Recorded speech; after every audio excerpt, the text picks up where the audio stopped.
Bismillahirrahmanirrahim. Assalamualaikum warahmatullahi wabarakatuh. Innal hamdalillah nahmaduhu wa nasta'inuhu wa nastaghfiruh wa na'udzu billahi min shururi anfusina wa min sayyiati a'malina. May yahdihillahu fala mudilla lahu wa may yudlilhu fala hadiya lahu. Asyhadu an la ilaha illallah wahdahu la syarika lahu wa asyhadu anna Muhammadan 'abduhu wa rasuluhu la nabiyya ba'dahu. وقال الله تعالى في القرآن الكريم أعوذ بالله من الشيطان الرجيم بسم الله الرحمن الرحيم يا أيها الذين آمنوا اتقوا الله حق تقاته ولا تموتن إلا وأنتم مسلمون صدق الله العظيم. Pertama-tama marilah kita panjatkan puja dan puji syukur kehadirat Allah Subhanahu wa taala yang dimana atas berbagai nikmat yang telah diberikan kepada kita, baik itu nikmat kesehatan, umur panjang, kesempatan, dan tak kalah penting dari nikmat-nikmat yang lain adalah nikmat iman dan Islam. Salawat serta salam tak lupa juga kita curahkan kepada Nabi besar kita, sang pembawa revolusi dunia, yaitu Rasulullah Shallallahu Alaihi Wasallam, dan para sahabat-sahabatnya, keluarga-keluarganya yang senantiasa melindungi dan mengikuti beliau untuk membawa cahaya Islam pada manusia. Baiklah teman-teman sekalian, perkenalkan nama saya Hasan, saya dari program studi pendidikan guru Madrasah Ibtidaiyah. Baiklah, pada kesempatan kali ini saya akan menjelaskan mengenai kurikulum pendidikan seni di sekolah. Kurikulum pendidikan seni di sekolah dasar, yang pertama ada kerangka, tujuan, dan pendekatan. Yang pertama ada ekspresi dalam seni atau expression in art. Yaitu yang pertama melahirkan gagasan untuk seni. Dalam mengajarkan seni kepada anak, kita harus memperhatikan kesamaan di antara pengalaman pribadi anak sebagai sumber inspirasi artistik. Sumber inspirasi yang digambarkan oleh para seniman dan asal-usul bentuk seni di masyarakat. Kemudian yang kedua, kualitas visual yang menggambarkan gagasan. Anak-anak belajar untuk membangun dan mengenal berbagai gagasan dari bentuk-bentuk visual yang dilihatnya dengan tujuan pertama. Anak belajar untuk menemukan dan memodifikasi gagasan untuk mengekspresikannya secara visual. Kemudian yang kedua, anak belajar bagaimana kemudian seniman menggunakan kualitas visual untuk mengekspresikan atau untuk berekspresi. Dan kemudian yang ketiga, anak akan belajar bagaimana kelompok budaya menggunakan kualitas visual sebagai ekspresi kepercayaannya. Nah, kemudian yang ketiga atau C, penggunaan media. Dalam penggunaan media diarahkan kepada kemampuan anak untuk menggunakan media dan menyalurkan ekspresinya, mengetahui dan mengenali bagaimana seniman atau karyawan berkarya menggunakan berbagai alat atau media, serta belajar bagaimana kemudian kelompok-kelompok budaya masyarakat menggunakan media dalam berkarya seni untuk mengekspresikan nilai-nilai sosial. Kemudian yang kedua ada tanggapan-tanggapan atau tanggapan terhadap bentuk-bentuk visual. Yang pertama ada kepekaan persepsi, yaitu mendidik dan melatih anak agar memiliki keterampilan untuk belajar mempersepsikan berbagai bentuk atau simbol visual. Belajar bagaimana keterkaitan persepsi dan deskripsi seni, serta belajar bagaimana masyarakat mempersiapkan bentuk-bentuk visual dalam lingkungannya. Kemudian yang kedua, keterampilan menginterpretasi. Pengetahuan dan keterampilan menginterpretasi diberikan kepada anak-anak dengan tujuan agar anak belajar menginterpretasikan makna yang dipersepsikan. Belajar bagaimana kemudian keterkaitan atau kecenderungan interpretasi karya seni, serta belajar bagaimana masyarakat menginterpretasikan bentuk visual sebagai ekspresi sosial. Kemudian ada menilai karya seni. Kemampuan menilai karya seni adalah salah satu kompetensi yang harus dimiliki dalam pendidikan seni. Keterampilan atau pengetahuan ini diajarkan agar anak dapat belajar untuk menilai pengalaman yang signifikan, belajar bagaimana menilai karya seni, serta belajar bagaimana penilaian dapat dilakukan berkaitan dengan bentuk visual yang ada di masyarakat. Tujuan dan pendekatan studi yang dipaparkan dalam unit ini atau pembahasan ini secara garis besar memberikan gambaran umum bingkai kurikulum pendidikan seni. Walaupun demikian, uraian tersebut tidaklah sesuatu yang baku dalam program seni.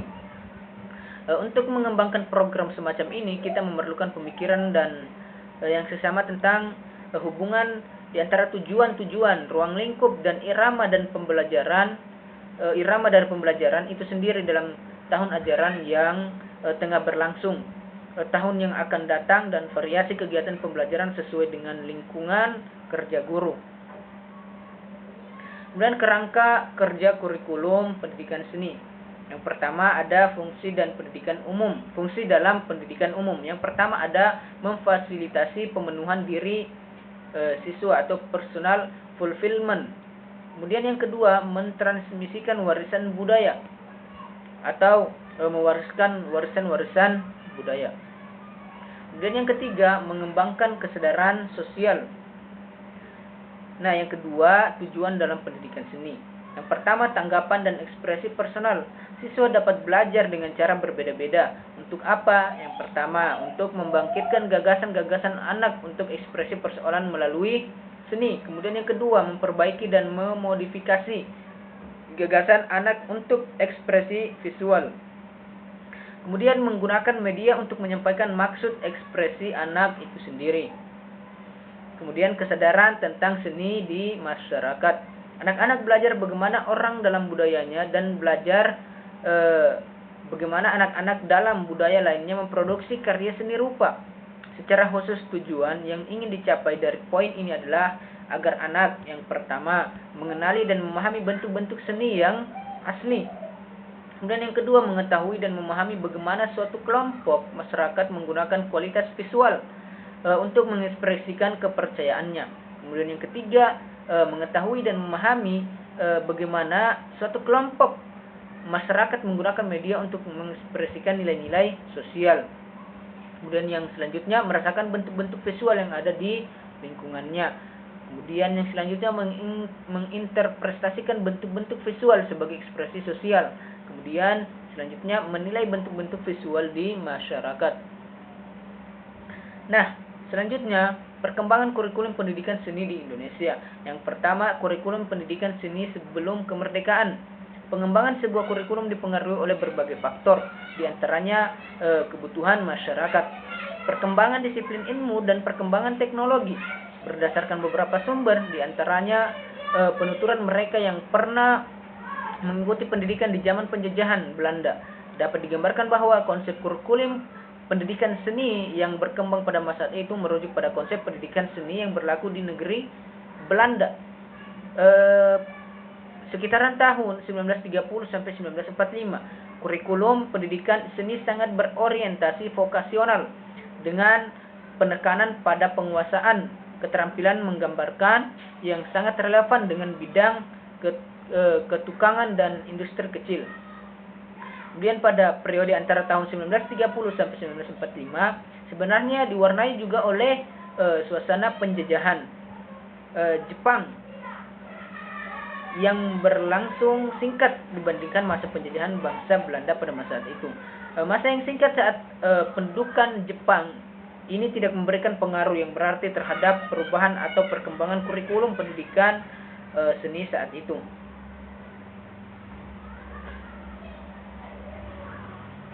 Kemudian yang kedua, kurikulum pendidikan seni setelah kemerdekaan. Kalau tadi sebelum kemerdekaan, sekarang setelah kemerdekaan. Setelah kemerdekaan, kurikulum pendidikan seni di Indonesia masih mengikuti pola kurikulum pendidikan seni Belanda, terutama di wilayah Indonesia bagian timur. Buku-buku yang digunakan adalah buku-buku terbitan Belanda yang dipandang memenuhi tuntunan rencana pembelajaran seperti cara menggambar, karangan A.J. Cook, rencana pembelajaran seperti cara menggambar, karangan Marilah Menggambar, karangan J. Slater. Keduanya adalah buku yang diperuntukkan bagi sekolah dasar. Isi buku tersebut adalah bagaimana teknik menggambarkan dan bagaimana menggunakan teknik tersebut untuk mengekspresikan pikiran melalui gambar.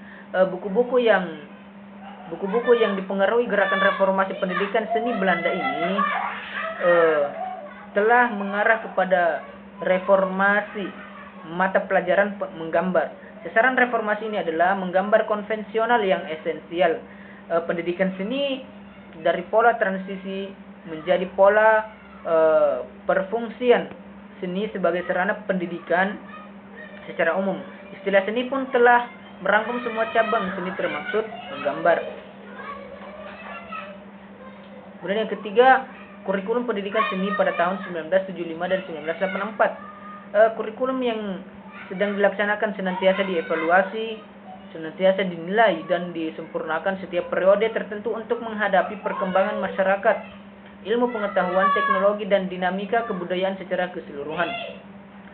Kurikulum pendidikan seni telah beberapa kali mengalami perubahan dan penyempurnaan. Pada tahun 1975 tentunya terjadi perubahan yang menyeluruh pada mata pelajaran kesenian, yang sebelum itu dalam kurikulum sekolah umum dikenal sebagai nama mata pelajaran menggambar dan seni suara. Pembaharuan dapat dilihat dengan pergantian nama mata pelajaran itu menjadi pendidikan kesenian. Istilah mata pelajaran juga diganti menjadi bidang studi, sehingga pembaharuan ini selengkapnya menjadi bidang studi pendidikan kesenian. Kemudian kurikulum pendidikan seni pada tahun 1994. Perbedaan yang cukup mendasar dalam kurikulum 1994 setelah pemberlakuan kurikulum 1984 adalah digunakannya Undang-Undang Sistem Pendidikan Nasional sebagai dasar dari pembuatan kurikulum. Kurikulum 1994 sekolah dasar yang berlaku pada saat itu jauh berbeda dengan kurikulum sebelumnya. Perbedaan ini meliputi sistem pembelajarannya yang menggunakan integrated learning atau pembelajaran terpadu antar beberapa cabang seni. Nama pendidikan seni berubah pula menjadi kerajinan tangan dan kesenian. Ruang lingkup materi kerajinan tangan meliputi berbagai kegiatan sederhana kerumah tanggaan yang mudah dilakukan oleh anak-anak untuk keperluan hidupnya sehari-hari, dan termaksud di dalamnya pekerjaan keseni rupaan. Sedangkan yang termaksud kesenian meliputi seni tari, seni gerak, seni musik, atau dikenal dengan seni suara. Kemudian yang kelima, KBK, kurikulum 2004 dan kurikulum tingkat satuan pendidikan 2006. Reformasi politik di Indonesia membawa dampak pada berbagai bidang termaksud pendidikan. Undang-Undang Otonomi Daerah tahun 2000 merupakan salah satu pemicu perubahan mendasar dalam kurikulum pendidikan di Indonesia, yang berdampak pula pada perubahan kurikulum pendidikan seni. Berbagai instrumen pembelajaran yang sebelumnya ditentukan oleh pemerintah pusat diserahkan ke pemerintah daerah, termaksud wewenang pengembangan kurikulum. Dalam kurikulum 2004 misalkan, yang lebih dahulu pemerintah pusat hanya menentukan standar kompetensi dasar dan indikatornya saja. Ya, mungkin sekian dari penjelasan dari PowerPoint saya yang berjudul kurikulum pendidikan seni di sekolah dasar. Sekian dan terima kasih. Lebih dan kurangnya mohon dimaafkan. Benarnya datang dari Allah Subhanahu wa taala, dan salahnya, kurangnya datang dari saya.